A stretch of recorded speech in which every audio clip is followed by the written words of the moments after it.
Hello les amis, comment allez-vous? Bien, j'espère. Eh ben, hier soir, on a été servi, hein.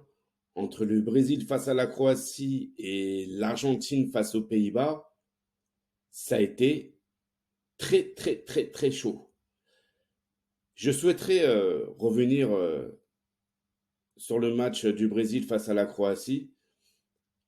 Bah, c'est la catastrophe hein, pour le Brésil, hein, bien évidemment. Eux qui étaient favoris pour gagner cette Coupe du Monde, hein. Le Brésil qui n'a pu gagner cette fameuse Coupe du Monde depuis 20 ans, depuis 2002, et qui a toujours été éliminé par la suite par une équipe européenne. Donc voilà, il faudra peut-être se poser des questions, mais c'est la catastrophe. C'est la catastrophe surtout que les Brésiliens, hier soir, ont vu que leur rival de toujours, hein, les Argentins, ont gagné face aux Pays-Bas au tir au but. L'Argentine qui affrontera la Croatie en demi-finale.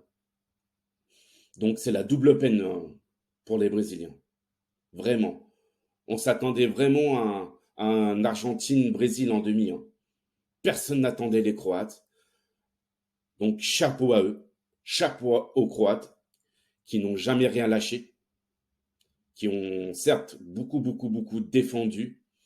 Mais voilà, tant que l'arbitre n'a pas sifflé la fin du match, tout reste possible. Et c'est ce qui est arrivé. Contre dévastateur à 5 minutes de la fin de la seconde période des prolongations. Voilà, je crois qu'il me semble que c'est Petkovic qui égalise. Je pense honnêtement que Tite a fauté. Il aurait dû enlever un attaquant et mettre un milieu de terrain pour bien bétonner. Mais il est vrai aussi que c'est difficile d'être sélectionneur. Voilà. Tite, moi, honnêtement, je trouve que c'est un entraîneur qui est très bon. Mais le problème, c'est que hier, il y a certains Brésiliens qui n'ont pas été à la hauteur, notamment Rafinha. Rafinha, je suis désolé, mais depuis le début de la compétition, il n'a absolument rien apporté dans cette équipe. Et je me demande encore pourquoi il a été titulaire hier soir, alors que lorsqu'Anthony est rentré en seconde période, il a beaucoup plus apporté dans le jeu, dans tout, quoi. Techniquement, offensivement, il a percuté. Enfin bon, bref, il a carrément mieux joué que Rafinha.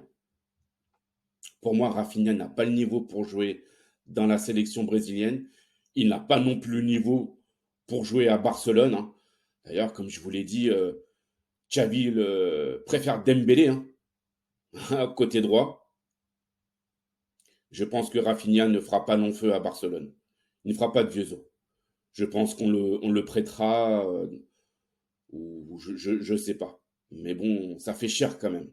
Parce que 50 millions pour Rafinha, ça fait beaucoup. Mais bon, ça c'est juste mon avis. En tout cas, les amis, le sélectionneur Tite qui s'est fait défoncer par la presse brésilienne, hein, notamment par Paulo Vinicius Coelho, qui est chroniqueur sur Globo Esport, il l'a défoncé. Voilà, il lui reprocherait notamment pendant la séance des tirs au but d'avoir fait tirer le jeune Rodrigo qui a quoi 19-20 ans, même pas. Là-dessus, je suis assez d'accord avec lui parce que tu ne fais pas tirer en premier un môme pardon, qui n'a pratiquement aucune expérience avec la CLSAO, pardon.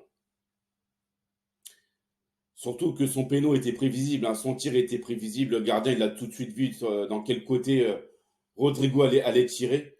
Manque d'expérience. Voilà. La presse qui se demande pourquoi Tite n'a pas fait tirer Neymar en premier. Tite qui a répondu que normalement Neymar était prévu pour tirer le 5e penalty parce que soi-disant le 5e tireur aurait plus de pression sur ses épaules. Je suis pas d'accord. Regardez par exemple l'Espagne qui a foré ses 3 pénaltys.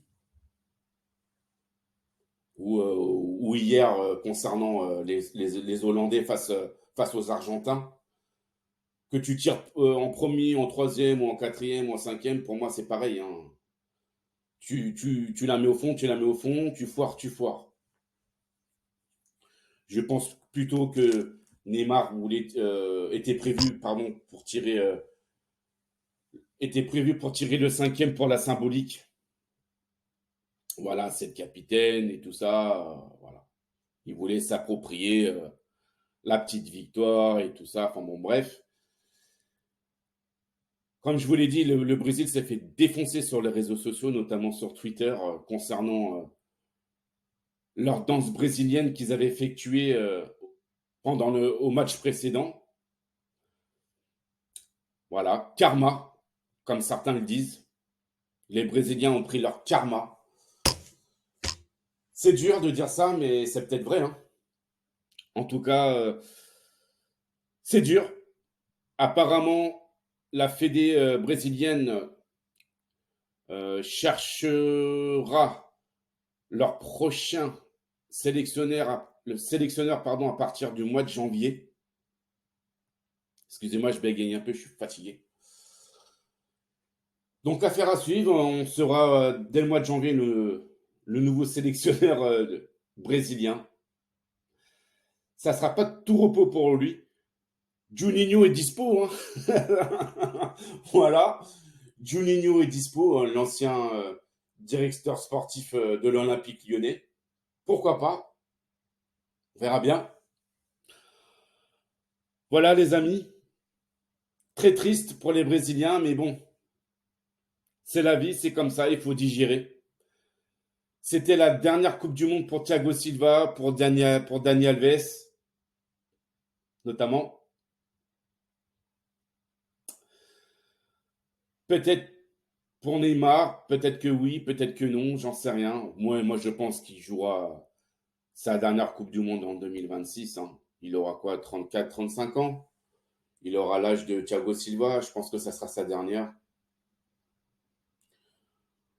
Voilà, affaire à suivre. Voilà les amis. Maintenant, je vais vous poster la vidéo entre l'Argentine face aux Pays-Bas. Ça aussi, ouais, c'est un super match. Avec un Léo Messi passablement énervé après l'arbitre Mateusz Laos. Mateusz Laos, on le connaît bien à la Liga, surtout du côté de Barcelone. On a toujours eu des soucis avec cet arbitre. Voilà. Il y a plusieurs fois, il nous l'a mis à l'envers, mais bon, on en parlera tout à l'heure. Ciao, ciao les amis.